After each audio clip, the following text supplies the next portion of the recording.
আমরা সব বন মানুষ ছিলাম। আপনি যদি আপনার বংশ পরিচয় দেখেন 400-500 বছর আগে যান, দেখবেন আপনি কোনো পাবেন না। আপনি 7 পুরুষ তারাই গেছিল, তাই না? তো এই 600 খ্রিস্টাব্দে মল্লরা আসে হচ্ছে আপনার হরিয়ানা সাইড থেকে।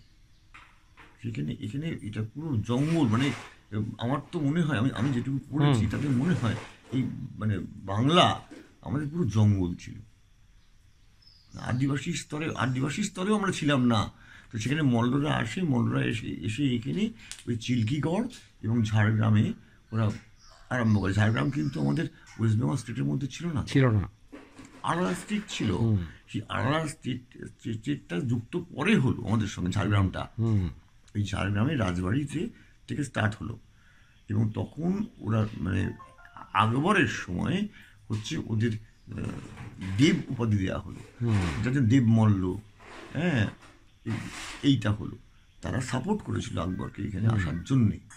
এবং এই যে জমিদারি কলকাতা মানে পশ্চিমবঙ্গের যত জমিদারি আছে সব হচ্ছে সুবেদার দিয়ে গেছিল রায়ত সম্পত্তি। আমাদের যদি আপনি প্রপার্টির কাগজপত্র দেখেন সবাই জানেন রায়ত। হোয়াট ইজ রায়ত? রায়তটা কি? এই দেখুন এখানে অনেক লোক ঘুরে বেড়ায় যে পুরনো দলিল আছে ব্রিটিশ আমলের দলিল। আরে ব্রিটিশ আমলের প্রথম কোর্টটা তো হয় কোথায়? জোড়াবাগান থানা, পুরনো জোড়াবাগান থানা, সে ভেঙে পড়ে গেছে, সেইটাই। তারপরে ওরা থানাতে করে, সেটা হয়। এইগুলো হচ্ছে হিস্ট্রি। তো উলা থেকে তখন এই দেখুন এই রাধাকৃষ্ণচন্দ্র ইনিও কিন্তু ওই সুবেদার জমিদারি দিয়েছিল। এবার উনি সম্পত্তি বিস্তার করলেন। তখন হচ্ছে money lending is a business. Money lending করতে যখন ধরুন মানে প্রতাপচাঁদ মহাতাব অর্থাৎ বর্ধমানের যে রাজা, সে তাকে তো মুসলমানদের বা ব্রিটিশদের লাট অষ্টম দিতে হতো, মানে খাজনা দিতে হতো। তাকে একটা এরিয়া দিয়ে দিল, এরিয়ার মধ্যে সে খাজনা তুলতো, সে তার প্রফিটটা রেখে দিত, বাদ বাকিটা দিত। এইবারে ওদের এত বেশি খরচা করতো ওরা, যাতে করে লাট আর অষ্টম অর্থাৎ 6 মাস অন্তর লাট, 6 মাস পরে হচ্ছে অষ্টম, এটাও দিতে পারতো না। ওরা মানি লেন্ড করতো। এবার মানি লেন্ড করার সময় তখন এরা এই লোকের কাছে টাকা ধার করতো। এবার সেই টাকা ধারটা ওরা শোধ করতে পারতো না। তখন করতো কি, এই জমিদারিটা তোমার নামে লিখে দিলাম। এই করে করে জমিদারির সৃষ্টি হয়েছে। আমরা দেখি কেউ বলবে এটা 500 বছরের মন্দির, তার নয়। 500 বছর আগে আমরা কি ছিলাম? আমরা তো মানুষ ছিলাম না। বাংলা ভাষাটা কত বছরের? আপনি এই লেখাটা বলুন, সুনীতি চ্যাটার্জির ডেভেলপমেন্ট বলুন, origin and development of Bengal literature. এটা বলে আমি বইটা কিনেছি। এই বইটা কলেজে বলে 900 টাকা দাম। পাওয়া যায় বইটা না এখন? আমি অ্যামাজনে বুক করলাম, পেপার ব্যাগ 300 টাকা। কিছু পড়ে না। এইভাবে জমিদারিগুলো বিস্তার করতো তখন। আপনি যেখানেই যান সবই একই হিস্ট্রি, সেটা আবার রংচং করে অন্যরকম বলে, নানা রকম লোকমুখে প্রচারিত হয়ে গেছে। কারেক্ট, লোকমুখে। এই দলমাদলের কামান আপনি বলুন না কত সালে কে করেছিল, কখন করেছিল? বিষ্ণুপুর গেলে প্রথম যে এই যে মূর্তি পুজো, প্রথম যে মন্দির, দ্যাটস ফ্রম বিষ্ণুপুর। আমাদের ওয়েস্ট বেঙ্গল ফ্রম বিষ্ণুপুর। তার আগে কেউ ছিল না। বিষ্ণুপুরে তো মেনলি ওই মল্লদেরই, তারাই তো আসে ওখানে। আগাডম বাগাডম ঘোড়াডম সাজে, ঢাল ঢোল মেয়ে করবে। অর্থাৎ এই মানে আগে ঘোড়া, পেছনে ঘোড়া, আগাডম বাগাডম ঘোড়াডম সাজে, ঢাল ঢোল মেয়ে করবে। ওরা যে এই যুদ্ধে যেত, ওইটাই হচ্ছে তাদের সং ছিল। ওখান থেকেই ওইটা তৈরি হয়েছে, ওখান থেকেই ওইটা। আর ওই আপনার দাদুর যে ব্যাপারটা একটুখানি, ওই মানে ওই ব্যাপারটা একটু দাদু, ওই তো এই যে পুজোর দানটা, এটা হচ্ছে, ওনার নাম কি ছিল?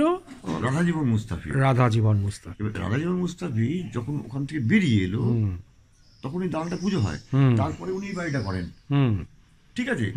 এইবারে সপ্তমী পুজো একজনের, এক ভাইয়ের ভার, অষ্টমী পুজো এক ভাইয়ের ভার, নবমী পুজো দিল রাধাজীবনের ভার। রাধাজীবন বললো, যে বেটা নবমী পুজো করতে পারে সে সব পুজোই করতে পারে, বেরোয় থেকে বলে বার করলি। নবমী পুজোটা বিরাট। আমাদের এখানে 52 বলির পুজো ছিল, 52টা বলিদান হতো, ইনক্লুডিং ওয়ান মোষ অ্যান্ড ওয়ান ভাড়া। তো উনি বললেন যে না, সপ্তমী পুজো করবো তো অন্য লোক করবে, অষ্টমী পুজো অন্য লোক করবে, অধিবাস ষষ্ঠী পুজো অন্য লোক করবে, অন্য ভাই করবে, তা আমি কেন নবমীটা করবো ভাই? নবমীতে মোষ বলি আছে, এতগুলো বলি আছে, ভেড়া বলি আছে, বহু বলি। তো উনি বলেন তোমরা ভাই এখান থেকে কাটো, আমি সব চালিয়ে নেবো পুজোটা, বলে উনি করলেন। আর ওই মুস্তাফি থেকে যে বিশ্বাসে ওটা ওই দৌহিত্র, ওটা হচ্ছে রাজীব মুস্তাফির কোনো ছেলে ছিল না। আচ্ছা, রাজীব মুস্তাফির এক ছেলে ছিল, আচ্ছা, তাকে উনি ত্যায্য করেন। ও কেন ত্যায্য করলেন তারও কারণ আছে।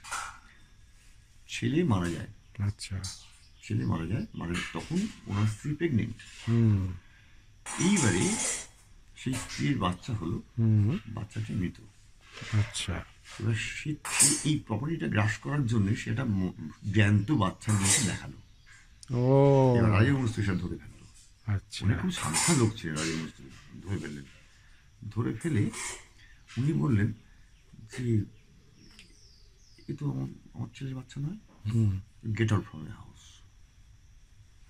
আমি একটা পয়সা দেবো না তোমাকে, হুম, ঠিক আছে? হুম, বলে ওনাকে উনি তাড়িয়ে দিলেন এবং ত্যায্য করলেন, একটা প্রপার্টি দিলেন না। দিয়ে তখন ওনার 3 মেয়ে ছিল, যোগমায়া, পদ্মাবতী, হ্যাঁ, ভবভবিনী হলো। এবারে উনি ওনার টোটাল এই সম্পত্তি 18টা ডিস্ট্রিক্টের জমিদারি ছিল, এটা উনি 3 জনের নামে ভাগ করে দিলেন, আচ্ছা, 3 জনকে দিয়ে দিলেন। এইবারে এই 3 জামাইয়ের মধ্যেতে কে চালাবে? দেখুন, যতীন্দ্রনাথ দেব, হুম, যতীন্দ্রনাথ হুবাস যতীন্দ্রনাথ দেব, হুম, রামকৃষ্ণ দেবের তো কত কথা মেতে পড়েছেন, যতীন, যতীন, হ্যাঁ, যতীন, যতীন, দ্যাট ইজ যতীন। আচ্ছা, ইনি খুব দুশ্চরিত্র লোক ছিলেন। আচ্ছা, ইনি বাইজি আর মদ খেয়ে ওতে উড়িয়ে দিয়েছে ওতে সব। উনি, কিন্তু রামকৃষ্ণদেব ওনাকে খুব ভালোবাসতেন। আচ্ছা, উনি রামকৃষ্ণের কাছে রেগুলার যেতেন। এবং এই জ্যোতির্নারায়ণ দেব গিরিশ ঘোষের জিগড়ি দোস্ত, হুম, জিগড়ি দোস্ত, ঠিক আছে? এইবারে এই জ্যোতির্নারায়ণ দেব একদিন এলেন এই বাড়িতে, এসে উনি এই আমার দাদুর মা অর্থাৎ যোগমায়াকে বললেন যে তোমার দেখো তো ওই গয়নাটা আমাকে দেবে, একটু দরকার আছে। হুম, বলে উনি নিয়ে গেলেন। আবার উনি এসে ফেরত দিলেন, হুম, কিন্তু যেটা ফেরত দিলেন সেটা আর দিনা অর্থাৎ যোগমায়া দাসী আর দেখলেন না, কি আছে কি না আছে, বলে রেখে দাও। আচ্ছা, না দেখেই তুলে রেখেছে। পরে দেখা গেল হ্যাঁ। ওর মধ্যে কিছুই নেই। আরে, তখন ওনাকে ধরা হলো জ্যোতির্নাথ দেবকে, হুম, যে এটা আপনি দিয়ে গেছে।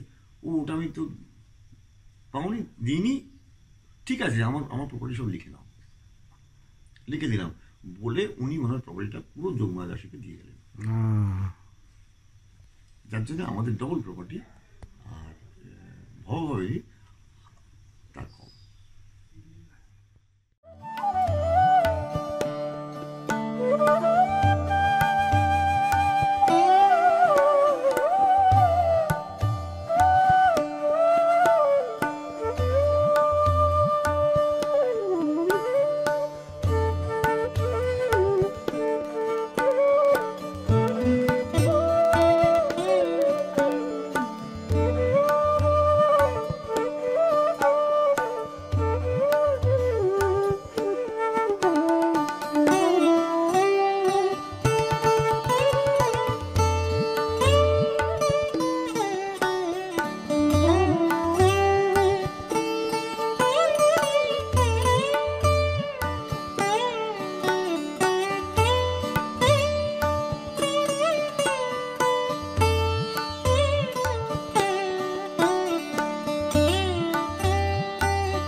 Mm-hmm.